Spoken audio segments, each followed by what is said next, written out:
கடகராசி பூச நட்சத்திரம் 27 வயசு. அப்ப ஜாப் அப்படின்னு வரும்போது வந்து உங்களுக்கு இன்னைக்கு டேட்டுக்கு வந்து உங்களுக்கு வந்து ராசிக்கு 3ல செவ்வாய்.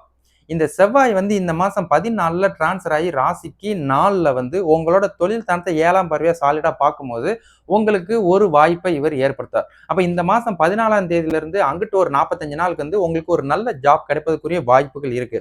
அப்ப நீங்க தொடர்ந்து தேடுங்க.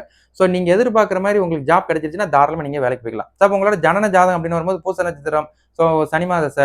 இப்ப 27 வயசு உங்களுக்கு வந்து புதனே இப்ப தசை நடத்திட்டு இருப்பாரு. அப்ப புதன் தான் திசை நடத்துறதுனால ஸ்டில் உங்களுக்கு புதன் தசை முடியறதுக்குள்ள வந்து ஒரு வாய்ப்புக்குள்ள நீங்க வந்துருவீங்க. நல்ல ஒரு வேலை கிடைச்சு, நல்ல ஒரு பொருளாதாரத்துல ஒரு முன்னேற்றம் அடைவதற்குரிய வாய்ப்புலாம் உங்களுக்கு இருக்கு. அப்ப நீங்க வந்து ராசிக்கு தான் முரண்பாடுகள் இருக்கு அப்படின்றத பத்தி நீங்க கவலைப்பட தேவையில்ல.